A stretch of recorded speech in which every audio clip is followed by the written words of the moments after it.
Writer-director Neer Musa Shelter grew up on cargo ships around the world before serving in the military, and his multicultural life experiences have given him a very unique insight that informs his writing, which has resulted in a multi-award-winning slate of feature and pilot films that appeal to a global audience. Now, his live-action short film, Perspectives, is based on the true story of a tense encounter between an Israeli soldier and a suspected suicide bomber. Now, in this thought-provoking film, Neer's film is not about taking sides in the Israeli-Palestinian divide, but the film serves as a poignant reminder of the influence that our own biased perspective has when forming opinions on characters. Now, after taking home the top prize and the prize for Best Screenplay at the 39th St Kilda Film Festival, Perspectives qualified to be considered for a 2024 Academy Award. So, ladies and gentlemen, let's welcome writer-director Neer Musa Shelter to the show. Welcome. Hello, it's good to be here. Well, I'm glad you're here because I watched your film and thought-provoking, intense. So tell us about your film and what inspired you to create it. It's, like you said, a poignant moment that I thought was something worth sharing. And like all good stories, they come from your subconscious. And it took me a few years to realize there was something there that needed to be shared after the event originally happened to me many years ago. And when the realization came, I sat down and started writing the short screenplay. And by that point, I had been working in the industry for a few years and developed a few skills. And I realized that there's more to the story than meets the eye. And I think that's the indication of a good story, to discover those layers and themes that hide beneath the surface in the metaphors that you're creating. And the journey to figure out the underlying themes began, and I started writing it in 2020, 2010, 2011, and we finished making the film in 2022. So it was a long period of time between when the original conception of the idea came about and the finished film was there in our hands. But part of that, I think, is because it took a while to figure out exactly what the story is trying to say. It took a while for the story to tell me what it's trying to say. I think that's the best way to put it. It And yeah, is. and eventually it did. Yeah, I mean, and you really did. I mean, you brought out for the audience, you brought out their emotion, you brought out their thought processes, their biases, in this type of situation. And of course, there's going to be some that look at the film trying to figure out to play it as a whodunit, but that's not really the point here. And do you find it a remarkable coincidence that the whole world is now watching what is happening in Israel unfold, especially through the use of social media? And here's your film, in a way, kind of riding that wave, so to speak. Look, you're absolutely right. In a bizarre set of circumstances, the film qualified for the Academy Awards now when this horrific war is taking place, and it's sort of now getting a lot of attention for both of those reasons. Certainly was not in any way foreseeable. We couldn't have foreseen this to happen, but the underlying themes have remained true, whether it was 10 years ago or now. It's still expressing those same truths. And I think that's, again, comes back to the idea of what the metaphors are within the story. And if they ring true, if you retain the metaphors correctly, they will be true for all time. In other words, we're still talking about some stories that were written 3,000 years ago, because the truths in those myths and stories that were written so long ago are still true today. And I think that's the indication of a good story. So yes, in answer to your question, I do think it's a bit eerie in some ways, but it's also reinforces the ideas that are in the film. And just yesterday, I read an article about Thierry Breton, who's the head of the EU Business Commission, who wrote a massive letter to the big tech, Elon Musk and Mark Zuckerberg, effectively criticizing their capacity to control misinformation on their platforms and asking them to curb the misinformation, because whatever happens right now in the war is horrible and will leave a lasting trauma for generations to come. But the opinions formed around the war are being formed right now, and those opinions will last just as long. And what we're seeing online and what we're consuming online is what's going to determine the nature of those opinions. And you are absolutely right. I completely agree. And one of the elements of your film that brings this whole situation absolutely into our modern day society is how much social media blurs the lines of shifting points of view when it comes to current world events. So it's like anytime something happens on the street, maybe it's happening on a bus, such as your film, everyone has a camera. Literally, everyone has a video camera in their hand that they can turn on instantly. So when things are filmed, and depending on the angle that it's filmed, what is being captured on that film, instantly a an opinion is formed. It could be That a is, truthful yeah, opinion or a false opinion, just based on what the video shows. Um, is that part of what you wanted to show in your film? Is that no matter what happens, the whole world is watching? absolutely. And that is definitely one of the major themes that came through, that the idea of that bus is the bus is a metaphor for Israel because the events in the film happen on a bus. The bus contains Jewish, Muslim, and Christian people, and they're all traveling together on a journey. And as soon as weapons come out, everything stops. The bus hits the brakes. So that is a metaphor for what we're seeing in Israel happening right now in real life. And whilst that happens, everyone on the bus has their own opinion, has their own perspective, and as a result of that, and I wanted to demonstrate that in the film. I wanted to use the medium to express the themes as well as the story. And in this instance, we're seeing that play out. Everyone, like you said, has a video camera, and everyone accordingly has their own perspective, literal and figurative. And we see that on the bus, where everyone on the bus pulls out a camera and starts filming the event and posting on social media snippets of that. Whether or not you're seeing the whole event, you'll never know. But what you do know is what you're seeing is directly informing your opinion of the event. So you've got this plethora of points of view of the same event, and each one of them is slightly different. And that's one of the points behind the film is we need to be very, very careful when we form opinions, because there is a level of misinformation that we are unaware of, and I think that is the greatest challenge right You now. know that you are one of the few that actually brings that up. There is a level of misinformation, a level of disinformation, where in a way, we are judging a book by its cover. Mm.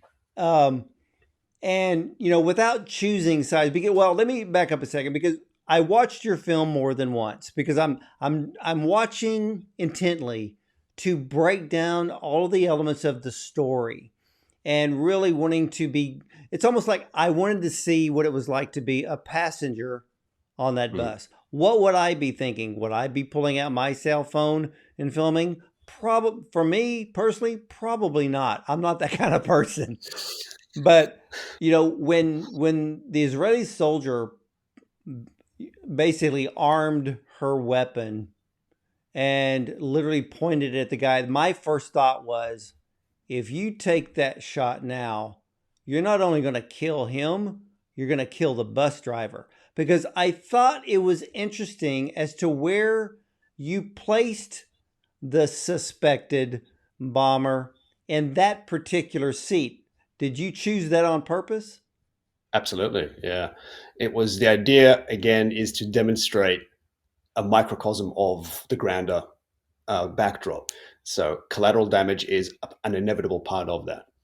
And where her eye line was to him was the eye line of the weapon, and where the suspect was sitting was directly in the line of sight of the bus driver. So yeah, absolutely true. Yeah. But it was also too for the fact that everyone on the bus had him in their view. So everyone could see this guy because he's facing everyone and they're facing him. And Yeah. immediately you've already created a tense situation by where you had placed him. Because if you would have placed him in another seat facing forward, the whole narrative would have changed. Absolutely. And that's one of the things that one of the biggest challenges was to find a bus that allowed us to do that. As I discovered, I'm not a bus expert, but there are two types of buses. There is intercity and inner city buses. The inner city buses are what we saw in the film, where you have seats opposing each other. And the intercity buses, where all seats line up and face in the one direction. Those are much easier to rent. The inner city buses, however, are much more difficult, and they're not even allowed to go on the rural roads where we ended up filming. So it was a bit of we had to find an ex-fleet bus and get it roadworthy. It was a big challenge, I can tell you Well, now. wait a minute, because I've talked to another film director that actually filmed. I think they filmed in a tram car, Right. but he filmed at night. For you, and let's just talk about the filming aspect because we're going to get back to this story. But the filming aspect, being in that enclosed space, did you have any issues of not catching the reflections of the camera crew? Oh boy, did we ever. It was incredibly challenging. As you can see, exactly what you said now. We're literally surrounded by windows slash mirrors. And it was one of those. Look, one thing I did do, I almost make a point every time I make something, whether it's a small little web series or a short film, I always storyboard everything.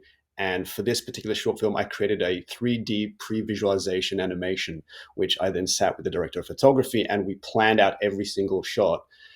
Obviously, we couldn't do every shot on the day. Nature and the circumstances around us dictated otherwise. But because we had those shots and compositions planned ahead of time, we were able to improvise around them and knew what each shot was trying to achieve. And by doing that, we were able to avoid those reflections and avoid those hot exteriors, and tell the story in a cohesive way. So yeah, it was very challenging, especially with the sun changing angles every time because we had a stretch of road. They gave us 2.5 minutes of a drive. So we'd go down one direction and the sun would be shining through one angle of the bus, turn around, drive back the other direction. The sun would be shining through the other angle of the bus. So in my mind, I had to edit the film and think, right now I've shot something with the sun coming from this angle. What can we shoot that's going to be later in the film with the sun coming from the different angle? It was a bit of a challenge, but yeah, it was good to be done. I always find it a challenging filming anywhere when there's glass. Because if it's not Yeah. the reflection you're worried about, it's the changing of outdoor light. And at the same Mm-hmm. time, if your camera is focused on the actual subject, is not to have them get blown out, if there's too much light coming through windows and things of that sort. But yeah, I understand the challenges, but Yeah. again, no one sees a camera crew in the reflection of the glass. So you did an awesome job. Thank you. That's a Well, relief. well, I want to get back to this story Sure. because it is so vitally important for all of us Mm. to we need to judge ourselves on how we look at people. So without choosing sides, we live in a world now that is full of biased perspectives on many cultures around the world. Um, are we judging the people or are we judging the governments of those people? And that is an excellent question because it actually comes back to our own individual perspective. If somebody has a dislike of a certain group of people, they will judge them regardless. And even though it's the government of those people or the controlling entity of that region, whether it's a government or not, that's responsible for creating a bad situation, people will ignore the authorities or the people in charge and they'll direct their hate at that group of people, which is unfortunate. And we see it we see it time and again. And one of the things I kept noticing over the years is that I'm not getting enough information when I look online. I get snippets of information when I watch films, television, news feeds, social media posts. There is a lot of information, but as we said earlier, we don't actually know. We know a lot, but we understand very little. I think that's the best way to put it. Because I don't know, sorry, I can't put a percentage on it, but a portion, unfortunately, a large portion of what we see online may not be either accurate or true. And that's one of the challenges of telling fact from fiction. How do you tell fact from fiction? And that's, And we're seeing you that know, right now right because, now. I mean, and again, your film shows up at the most poignant time in history. And what I have learned by looking online, I've learned not to believe everything that I see. A Yeah. lot of people don't realize that our news media has a tendency to manufacture their shots. Yeah. Um, when this situation erupted a few days ago, they were showing what appeared to be buildings being bombed. And I kept looking at the buildings going, that's not a bombing, that's a demolition. Somebody, I don't know who it was, tracked down the actual footage and pulled the wide shot back and showed that it was a demolition, that on another rooftop was the press in that city to film the demolition Mm. for the evening news. But then everybody grabs this shot and saying, "Oh, here, this is a bombing. This is Israel bombing Gaza." And I'm like, "That's a demolition." So we can't believe everything that we see. But when we have shots like that, it's causing us to be, well, in a way, biased of our perspectives, Yes, which that you've is already unfortunately true. proven. Yeah, it's both sides. I think both sides are manufacturing information that is misleading all of us. It, anyone who forms a firm opinion, in my mind, is already mistaken, because you have to have a healthy degree of doubt in order to retain an objective and educated point of view on the world. Otherwise, you're never going to accept new information and new knowledge. And one of the things that we did in this film was try and demonstrate and dramatize that. So we use cinema cameras with cinema lenses in this film, and we also use found footage cameras and mobile phones and little sort of GoPro slash Osmo action cameras. We had a variety of cameras in there, and the idea was that all these cameras look completely different when we shot them, but then Oh, we for a made them look different perspective. correct, but then we made Ex- them look the same. We made them look seamless, and in fact, taken the cinema cameras that represent fiction, and we took the found footage cameras that represent fact, and we made them look the same. So you can't tell fact from fiction in the film, and that we're demonstrating that is what is happening right now online. You cannot tell fact from fiction. Oh my goodness, you are brilliant. Because when I watched your film, and like I said, I watched it more than once. You're right. The footage is so seamless that you don't know when you go from a cinema camera to a smartphone or even to a GoPro type action cam. Mm. Brilliant. And to not only use that as a way to show perspective, but my gosh, it is probably the most seamless I've ever seen. Thank I'm you. impressed. Thank you. Yeah, our colorist Daniel Pardy would be very happy to hear that. He did a lot of work to make that the case. Well, Yeah, your film allows the audience, and I've said this before, your film allows the audience to face their own biased behavior. And I know that yeah, when there may be a few people that look at the film immediately and go, "Oh, Israeli Palestinian." They're automatically going to choose sides. But that's not yeah. what this film is really about. It's No. it's much larger than that. So for you, what kind of feedback have you received from those who have watched your film? Well, it's one of two options. Other people say, "What happened in the end?" They question mark. They want to know because we left it on an open ending. Um, and I will put a caveat on that. We did give the main character a complete character arc within a three-act story, but then at the end we put that open ending. I just wanted to keep a question mark there and put it back on the audience. What do you think happened? And the idea is then to raise that question in the audience's mind, to force them to confront that question. The problem is that some people walk away going, "What happened? We want to know." They're dealing with the question, and the other type of audience which determined what happened. Those are the two most common responses. And I'd like to think enough people understand the point of the question mark in the end is to illustrate the fact that you don't know, and it's really up to you and your own individual preconceived notions as to what actually happened.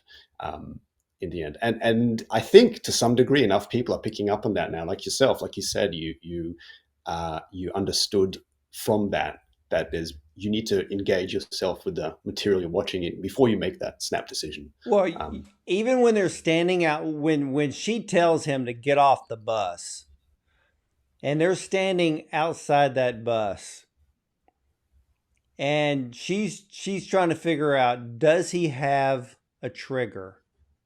You know, is it a remote wire? What is it? And she makes him lift his shirt. I think when he opened up his jacket, and that was a tense situation. Because I'm thinking, yeah. okay, is there a bomb? Is he wearing a bomb vest? You know, Mm. but then when she made him lift his shirt, and then there was the bandage, I was like, that still leaves another point of mystery, because it's Yeah. not necessarily that he was hurt or injured or maybe trying to nurse a bruised or broken rib, but could there something else be there? Mm. Yeah, Because I there's mean, yeah. multiple thoughts. Yeah, and that's perfect. That is the point, that you need to walk away thinking, at the end, the main character learned a lesson. Racial profiling was wrong. She encountered a situation that her own preconceived notion led her to accuse someone of something they didn't do. But then at the end, she can't relinquish her doubt. She can't relinquish her suspicion because of that last few shots where we show something. I don't want to ruin the ending. We show something that leaves that doubt in your mind. Is there or isn't there still danger? Um, and that's exactly it. At that point, you'll get cut off from the narrative, and you're left on your own to think. And I think the biggest compliment I think a film as storyteller can get is when an audience member sits down and thinks about what they just saw and starts to digest. And that is very rare, or Yeah, becoming increasingly rare nowadays, I think. no, it's very, very rare. And this is why I'm so impressed with this year's crop of Oscar qualified films, because a majority of them are very thought provoking from, Right. well, in a way, I guess you've stolen the word from everybody, perspectives. Yeah, it's yeah, kind of coined that one there. Yeah. And, but I'm not going to give the ending away, but it does cause you. I mean, well, you kind of left all of us in a very tense situation. Yeah, I think again, it's what the one thing I have heard from people that have gotten in touch, complete strangers, by the way, that I don't even know, got in touch and sent out an email to myself or or Kristen Hodges, my producer, and said, "Look, I've got to say, I just saw your film in so and so environment, and I just wanted to reach out and say I haven't stopped thinking about it." And again, it left people with that lingering thought, and I thought that's perfect. That is it. That is what you want from a story. As Aristotle said, you want to delight and enlighten in that order. You want to entertain somebody and then have the themes come through and inform them. And I think to some degree we've achieved that with this. And again, part of it is that we did bring a lot of truth to the um, a lot of reality mixed a lot of reality into the story, because one of the things I've tried to do was, and I didn't want this to be a hermetically sealed film set. I didn't want it to be, by the book where everyone's performing. It had to be natural. It had to be perfectly believable. Yet at the same time, it's a film, and you have that contradiction between fact and fiction, film being fiction and believability being fact. Well, what was the casting process like? That was a very interesting one because I was at the other side of the world casting people, and eventually we narrowed it down to the right actors. And Joy Rigger, our fantastic lead, she's a superb actor and a super nice person. She got given the script earlier on. She read it and she just outright asked to meet with me over Zoom and have a chat. And we had a chat, and like within 5 minutes, we knew we wanted to work with each other. And she said she felt an immediate protective instinct towards her own partner in real life when she read it. And I said, that's it. That's the motivation right there, because that's what's driving the main character, a protective instinct. That is her motivation. So yeah, absolutely, she nailed it. Well, you The know what? second, yeah, Well, hold on one second, because you bring something up about the protective instinct, because it was the look on her face when he sat down, and her partner is sitting next to her, and she's still happy and go lucky, and all of a sudden the countenance on the soldier's face changes, and immediately she went in from, well, lover partner mode to soldier mode instantly. yeah, So she didn't, it's funny, she didn't, how am I going to say this? Soldiers know that when it's time to go into soldier mode, they go into it. And mm, she did that, and she played it perfectly. yeah. I think that's one of the things she and I spoke about was having that switch, exactly as you put it now. She went into different mode, and I said, I want to see I want to see that switch between lover mode, as you put it, and soldier mode. And she did that phenomenally well, and subtly too, because there's hardly any dialogue. Originally, the script had no dialogue written into it, and it's only the only dialogue you hear is for the improvisation that they did on the day. And it's all through performance and composition that we were able to tell these moments where she switches from one mode to the other as the stakes rise. And yeah, You're it's going to make me watch this film again, because it's funny, because usually I notice if a film is no dialogue, but I think the way that you filmed this story, you cause the audience to think so much that the only voices they're hearing is their own. that yes, that was one of the exact ideas behind it. And that's why I took all the dialogue when I originally wrote it. I had dialogue in there, but I took all the dialogue out and I just retained the action. That's how the story was told, in order for people to put the dialogue in their own minds. But then on the day, as we were recording it, people started, the extras, the actors started to verbalize words and lines that I was like, where is this coming from? Like, I didn't write that for you.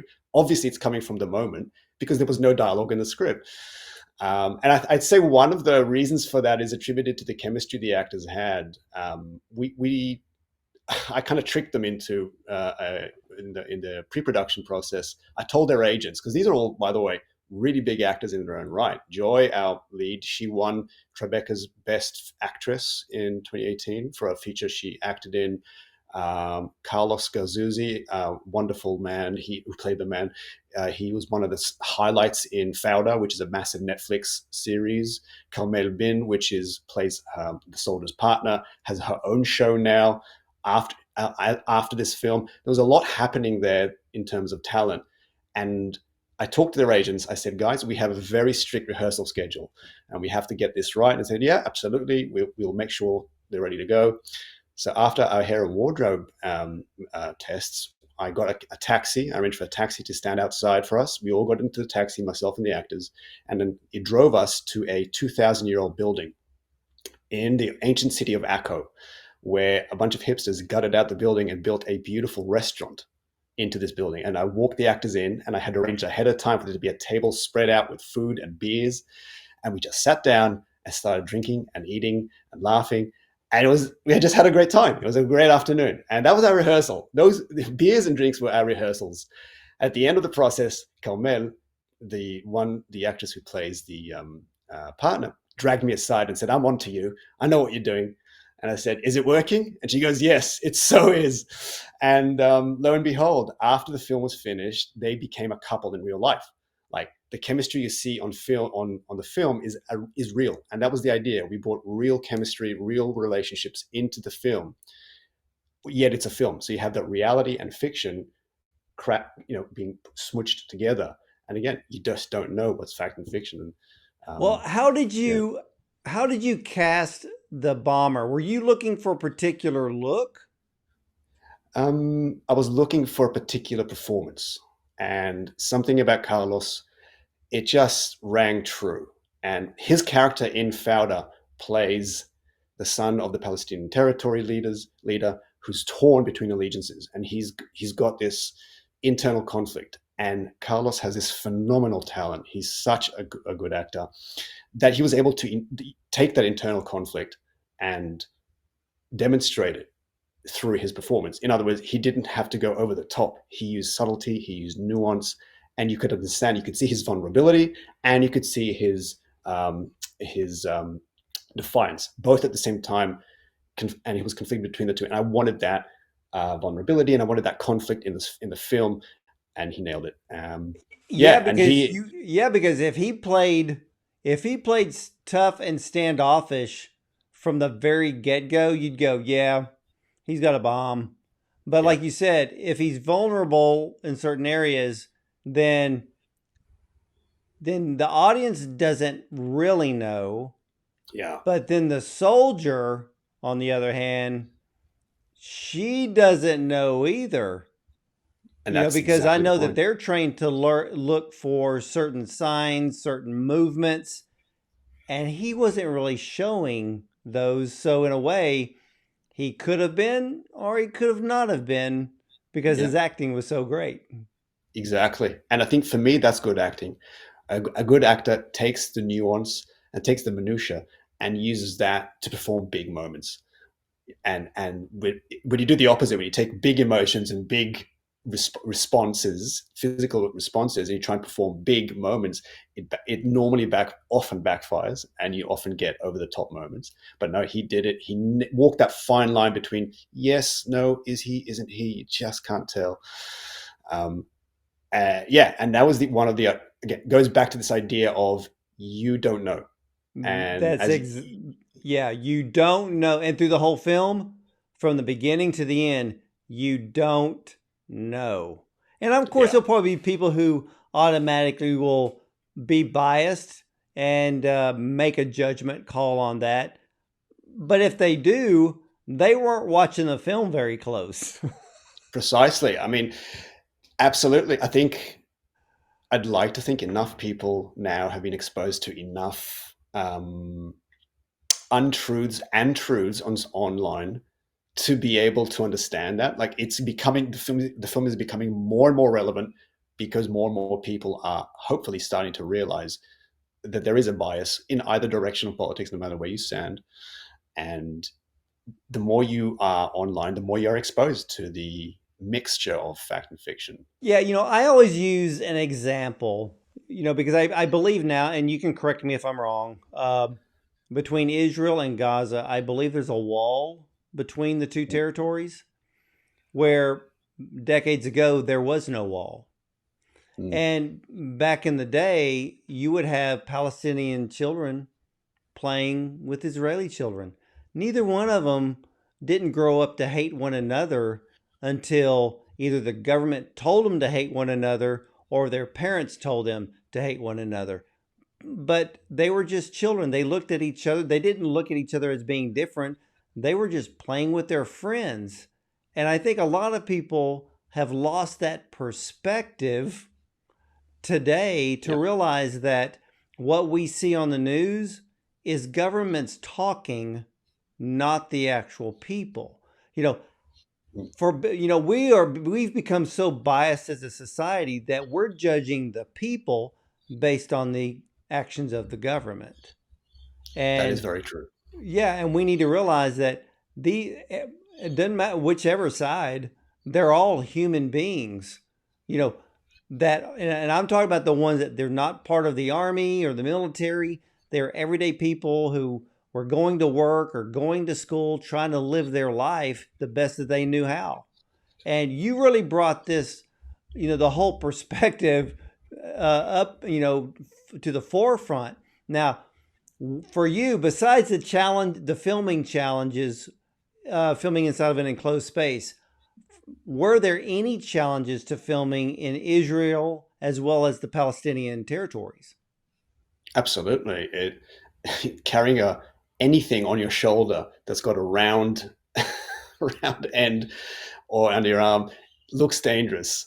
So I was walking through, whether it was me with the DP or me with the with my cousin, a cousin of mine who came along very generously to help, give me his time, walking through Jewish neighborhoods in Jerusalem or the ancient city in Jerusalem. We got stopped. We got mobbed by the authority because they didn't realize that this was a camera. From afar, it looked like a potential weapon. So we got stopped, got searched, IDs checked. They had to make sure. Look, they're doing their job. They had to make sure. And I'm not in any straight in any. I don't hold it against anyone. You know, they have to do this, Yeah. and they made sure this was safe. But yeah, we got stopped there, and we were at some point not allowed to go. Certain areas said, "You're not going to go there. We're not going to let you in." It's like, Well, okay, fine. what about the weapon on the bus? Oh, well, that was a prop. So that was a decommissioned M16. So it had cement in that running down that's, well, you know, that's a film. It's a film prop.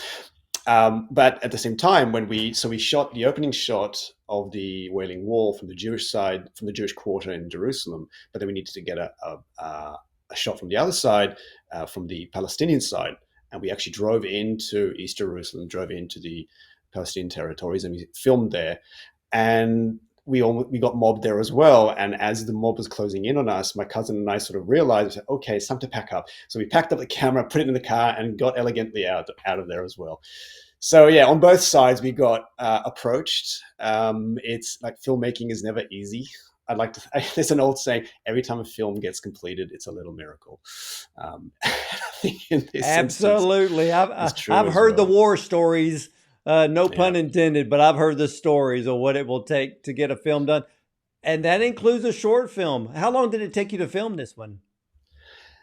It's remarkable. It took, so again, I started working on the script between 2010 and 2011.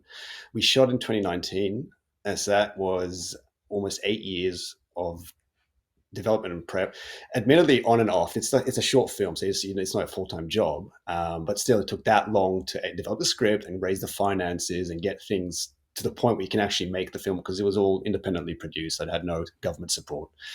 After the script had won a few awards, however, courtesy of the Writers Guild in Australia, I won. I got some development funding from Scripted Inc., which was very generous of them, and that's part of the prize package, and that helped me do this. It also won a Page Gold Award, which also a bit of, a few $100s there, but anything helps, and that helped get the film made. There was another award, I won, and thanks to Roadmap Writers, I was able to incorporate that into the budget. So after all these awards and working for about 8 years to raise the finances, we went and shot in 2019, and for 3 days. So it's the 3 days versus 8 years worth of build up. It was pretty disproportionate, but feels disproportionate. But in reality, it's just that's filmmaking. Then we That got is back. Yeah, filmmaking. Well, for you, because you filmed in Israel, you filmed yeah. in Palestinian territory. For you, what is the personal perspective when you worked in both areas and met the people of both sides? Um, for me, the experience was perfectly neutral. I didn't have a difference between meeting anyone on either side. Um, my wife and I went to visit Israel a few years before, and I scout. We did went a bit and did a few scouting for the locations. There would have been 2015, I think. I can't remember. And we went into the Palestinian territories. We do geocaching, and we went geocaching in the Palestinian territories. And my wife, who's Australian, was completely, no, she knew of, but she was not part of the Israeli-Palestinian dynamic. And as we're walking through this beautiful gorge in the Palestinian territories, there's a whole bunch of cars coming out and a whole bunch of people popping open their doors and setting up barbecues. And as we're walking through doing our little geocaching, they're waving at us and they're having their barbecues. And it was just a beautiful day. It was a completely nice experience. And then vice versa.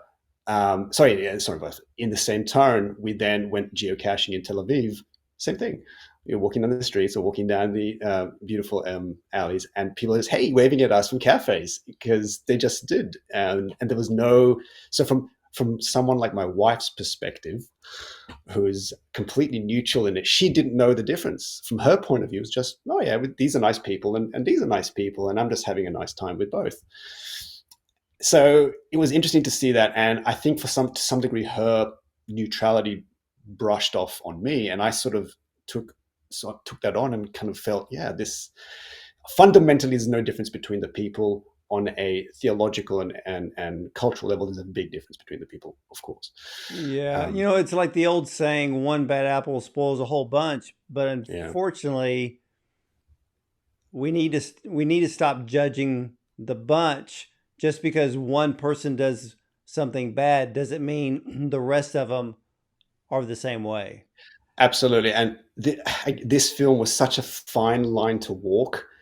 In the edit, the edit went on for a very long time. Our editor Danielle Bosenberg is fantastic, and COVID hit as we started our post production because we came back in 20. I came back from Israel to Sydney in 20 end of 2019. Then 2020, COVID started. So for the following 2 years, editing, sound mixing, color grading, it was a longer process than normal. But within that time, we had to walk that. It gave us the opportunity to walk that fine line between what you just said now, that one bad apple. How do you not present an entire group of people as bad because of one symbolic character? And that's, I think, where the fine-tuned storytelling in all crafts that are involved in this, where filming, editing, sound mixing came into play. Yeah, Yeah, it was well, it was not easy. Yeah, yeah, ladies and gentlemen, if you ever have the opportunity to see perspectives, you need to see it, but you need to actually watch it. And I mean, beyond what your eyes see, you kind of need to use your intuition. You need to really allow your whole self to be a passenger on the bus yeah, and to really get this perspective. Brilliant cinematography, brilliant storytelling, brilliant editing, because editing is where the whole story is put together and it really uh, mm, becomes a life on its own. So, much kudos to the editor for that, yeah, because post production can be a nightmare for some. And to think about action cams and cinema cameras and smartphones and having to edit that, I would probably throw my hands up and quit. yeah. No, it was definitely a challenge, and what Israel and Palestine are facing now, I mean, it's so horrific. It's so tremendously powerful what's happening right now in the world. I can't I can't imagine what it's like to be there right now, to be honest. And I know that the landscape is changing faster than we can even anticipate. And that aspect of a curated version of reality from each side is now kicking in. I think we're a week in, and we're now starting to see a lot more curation happening on news feeds. So it'll be interesting to see. Yeah, it's not Yeah. easy. It's a very difficult time right now. Let's Well, just see where it ends up. well, Neer and ladies and gentlemen, this is something you need to really think about. If you're on social media and you're trying to keep up with the whole conflict in Israel, keep an open mind to realize that what you're seeing may not actually be true. Okay? We live in a world where the media creates the narratives to make you form an opinion or a judgment that they want you to form. Mm, Okay? They're making you form an opinion. You think you're forming the opinion on your own, and you're really not. So you need to be aware that, like I explained here with Neer, there is footage out there that's 2 to 3 years old that they're using as if it happened yesterday. So we have to realize that what you see may not actually be real. It's like going to the theater and watching a movie.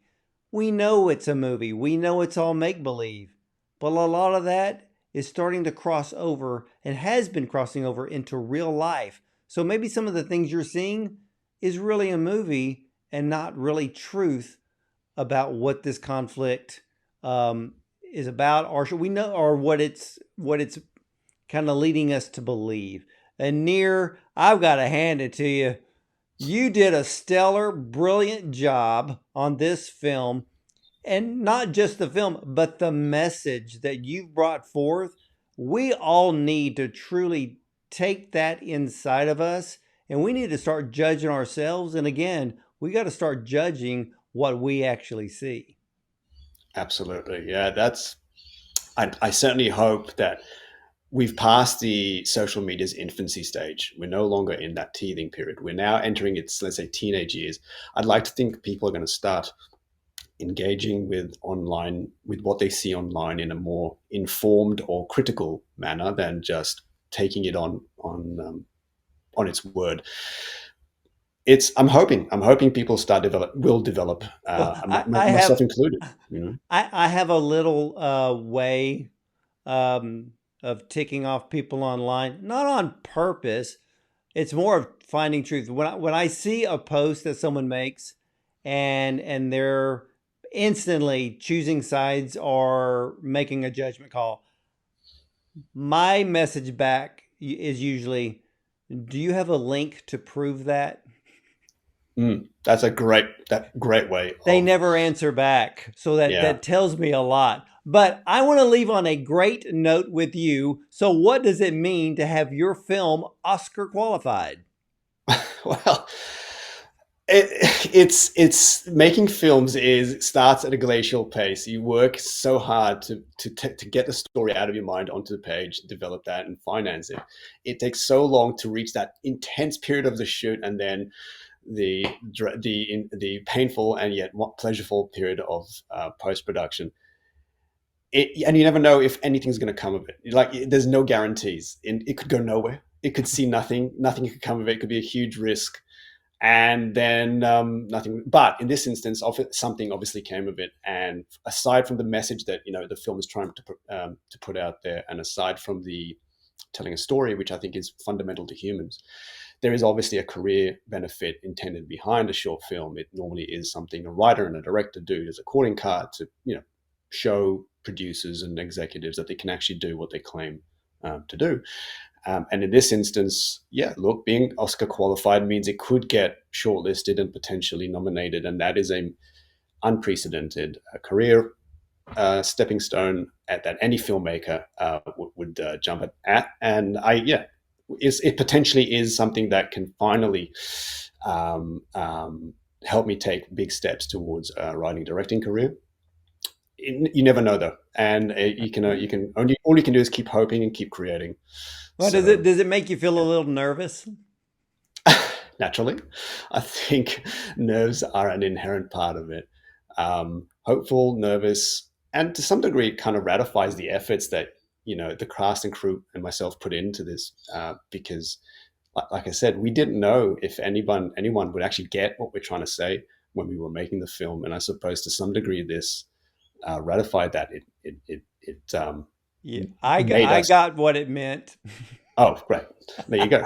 So I think it kind of on if anything, if all it did was tell the cast and crew, guys, you did a great job, and we got it. That is for my money enough. I'm happy to have given all of us the opportunity to do something that we worked on together, and then have it recognized by someone. So the potential that can come from a shortlist and nomination for the 2024 Academy Awards is fantastic. But as far as I'm concerned, we've already achieved our goal by completing the film and having it recognized. Well, I love the attitude. And ladies and gentlemen, if you're not familiar with how the Oscar system works, there are numerous films. If you become Oscar qualified, that is a great thing. Because then what happens is the Oscar qualified list is then reduced to what they call the Oscar short list, which should be around mid to end of December, and only 15 films are will make the Oscar short list. Then towards the end of January, and for 2024, Neer, believe it or not, the Oscar nominations will be announced on Steven Spielberg's birthday, and so they go from 15 down to the 5 nominations. So just being qualified is a very big deal, ladies and gentlemen. And Neer, you deserve to be Oscar qualified because it is a great body of work that you've created with this short film Perspectives. Amazing. Thank you so much for that. It's very, very kind of you to say. You're very well. Hey, I want to thank you so much for spending time with us today and sharing this thought provoking film perspectives. And ladies and gentlemen, again, if you ever have the opportunity to see it, sit down and watch it. I think your perspective on life will change within just a few minutes. And again, Neer, I want to thank you for coming on and much success to you in the future and future films. Wonderful. Thank you so much. I really appreciate it. And thanks for having me. Oh, you're welcome. And whatever project you're working on in the future for film, hey, you are always welcome back on my show. Amazing. Thank you so much. You're very welcome. And ladies and gentlemen, I want to thank you for watching. And remember, you can always catch the interviews and the replays of our cinematic interviews, not only on my YouTube channel, but also on our brand new YouTube channel, Bond on Cinema. So look that up and become a subscriber as well. And as for me, I'll see you next time.